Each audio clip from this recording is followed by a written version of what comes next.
বন্ধুরা, আজ আপনাদের সাথে একটি হেলদি চিলার রেসিপি শেয়ার করব, যেটা কি প্রোটিন, ফাইবার আর ক্যালসিয়ামে পুরো ভরপুর।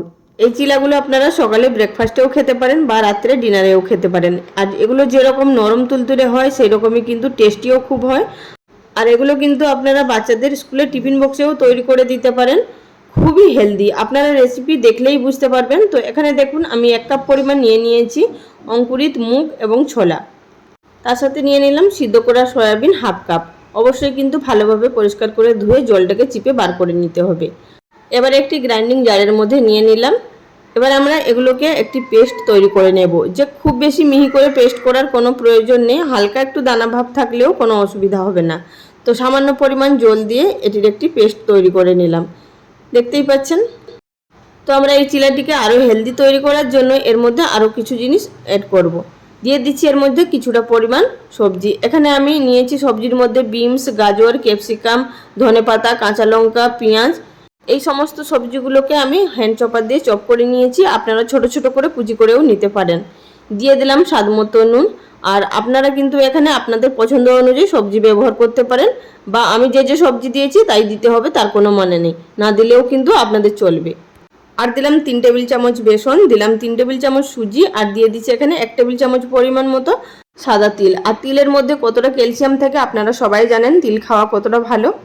আর এখানে বেসনটাও কিন্তু উপকারী, বেসনটা দিলাম আমি বাইন্ডিংয়ের জন্য, আর সুজিটা দিলাম হালকা যাতে একটু মুচমুচে ভাব আসে তার জন্য। আপনারা দেখতেই পাচ্ছেন প্রত্যেকটা উপকরণ কতটা হেলদি।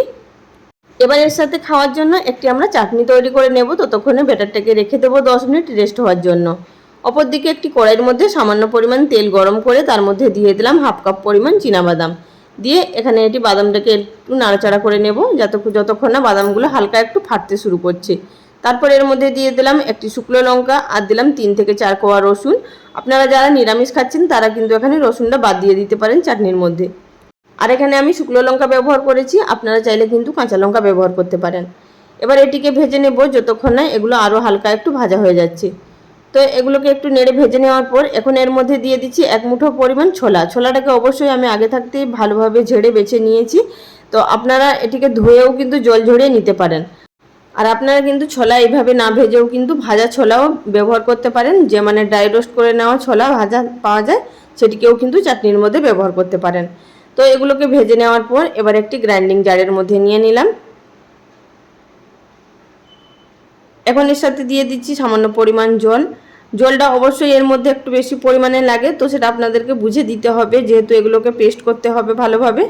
তো স্বাদ মতো নুন দিয়ে এটির একটি ফাইন পেস্ট তৈরি করে নিলাম। আপনারা চাইলে কিন্তু এর মধ্যে সামান্য পরিমাণ তেঁতুল দিয়েও পেস্ট করতে পারেন, তবে আমি এর মধ্যে তেঁতুল ব্যবহার করব না, লেবুর রস ব্যবহার করব যেহেতু। তো গ্রাইন্ডিং জার ধুয়ে কিছুটা পরিমাণ জল দিয়ে দিলাম, দিয়ে এবার এর মধ্যে দিয়ে দিচ্ছি পরিমাণ মতো লেবুর রস। আমি এখানে একটা পাতি লেবুর রস দিচ্ছি যেহেতু অনেকটা পরিমাণে চাটনি আছে। আর অবশ্যই কিন্তু চাটনিটাকে খুব মিহি করে পেস্ট করবেন, যদি দানা দানা থাকে তাহলে কিন্তু খেতে ভালো লাগবে না। আর এখানে আপনারা যতটা পরিমাণ টক খাবেন ততটাই কিন্তু লেবুর রস বা তেঁতুল ব্যবহার করবেন। আর যারা চাটনির মধ্যে হালকা একটু মিষ্টি ভাব আনতে চান তারা কিন্তু চিনি দিতে পারেন 1 টিস্পুন মতো, আমি এর মধ্যে চিনি দিইনি। এবার এর মধ্যে একটি তড়কা লাগিয়ে নেব। তো এখানে 1 চামচ পরিমাণ সরষের তেল গরম করে তার মধ্যে দিয়ে দিলাম হাফ টিস্পুন কালো সরষে, কিছুটা কারি পাতা, একটি শুকনো লঙ্কা দিয়ে হালকা একটু ভাজা ভাজা হয়ে যাওয়ার পর চাটনির মধ্যে দিয়ে দিলাম। আর আপনারা চাইলে কিন্তু এর মধ্যে সামান্য পরিমাণ হিংও দিতে পারেন, তো আমার কাছে এই মুহূর্তে হিং ছিল না তাই দিলাম না। হিং দিলে চাটনির মধ্যে খুব সুন্দর টেস্ট হয়। তো আমাদের এখানে চাটনিটা সম্পূর্ণ তৈরি। এবার চলে যাব চিলাগুলো তৈরি করার পদ্ধতিতে। গ্যাস ওভেনের উপরে একটি আমি তাওয়া বসিয়ে দিয়েছি। তো ভালোভাবে প্রথমে তেল ব্রাশ করে নেব, খুব বেশি আমরা তেল দেব না কিন্তু। তো তেল ব্রাশ করে নেওয়ার পর এবার এর মধ্যে দিয়ে দেবো 1 হাতা পরিমাণ ব্যাটার। অবশ্যই কিন্তু গ্যাসের ফ্লেমটা প্রথমে হাই ফ্লেমে করে দিয়ে তাওয়াটাকে গরম করে নিয়ে এবার কিন্তু লো ফ্লেমে করে দিতে হবে। আর যেহেতু এর মধ্যে সবজি দেওয়া আছে এগুলো কিন্তু খুব বেশি পাতলা হবে না, একটু মোটা মোটা হবে। সবজি না দিলে কিন্তু পাতলা পাতলা তৈরি হবে। উপর থেকে ঢাকা চাপা দিয়ে আমি মিনিট খানিকের মতো রেখে দিয়েছিলাম। তো এবার এটিকে গ্যাসের ফ্লেম মিডিয়ামে করে দিয়ে অপর দিকে আমাদের উল্টে দিতে হবে।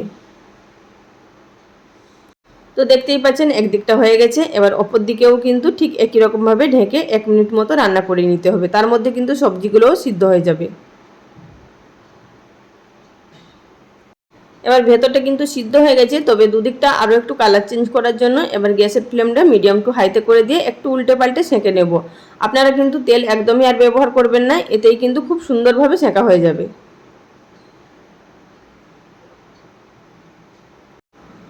তো বন্ধুরা, আমার এখানে একটি তৈরি হয়ে গেল। একই রকম পদ্ধতিতে আপনাদের আরও একটি তৈরি করে দেখিয়ে দিচ্ছি। আর যারা এখনও পর্যন্ত ভিডিওটি দেখছেন তাদের কাছে রিকোয়েস্ট রইল, যারা ফেসবুক থেকে দেখছেন চ্যানেলটি সাবস্ক্রাইব করে আমার পাশে থাকার জন্য, আর যারা ফেসবুক থেকে দেখছেন ফলো করে পাশে থাকার জন্য। আর যারা আপনারা রেসিপির ভিডিও দেখতে চান তারা অবশ্যই আমাকে কমেন্ট করে জানাবেন আপনারা কী ধরনের রেসিপি দেখতে চান, আমি আপনাদের সাথে শেয়ার করার চেষ্টা করব। এছাড়াও কিন্তু ইউটিউব চ্যানেলে প্রচুর হেলদি ব্রেকফাস্ট রেসিপি আপলোড করা আছে, আপনারা চাইলে রেসিপিগুলো দেখে নিতে পারেন। আশা করছি আপনাদের কাজে লাগবে। কিছু রেসিপির লিঙ্ক আমি ডেসক্রিপশন বক্সে দিয়ে দেবো, আপনারা সেখান থেকে দেখে নেবেন। তো একই রকমভাবে আমি কয়েকটা এখানে চিলা তৈরি করে নিয়েছি। এবার আপনাদেরকে এখানে আমি একটি ছিঁড়ে দেখিয়ে দিচ্ছি যে এগুলো কতটা সুন্দর হয়েছে এবং কতটা নরম হয়েছে। আর এগুলো দেখতেও কিন্তু খুবই সুন্দর। আর দেখুন, একটুও কিন্তু তেলও লাগছে না হাতে, যেহেতু আমরা তেল একদম সামান্য পরিমাণ ব্যবহার করেছি। চাটনির সাথে খেতে বন্ধুরা এই চিলাটা দুর্দান্ত লাগে, আর দেখতেই পেলেন কতটা হেলদি। তো রেসিপি অবশ্যই ট্রাই করুন, কেমন লাগলো কমেন্ট করে জানাবেন। আজ এই পর্যন্ত, সবাই ভালো থাকবেন, নমস্কার।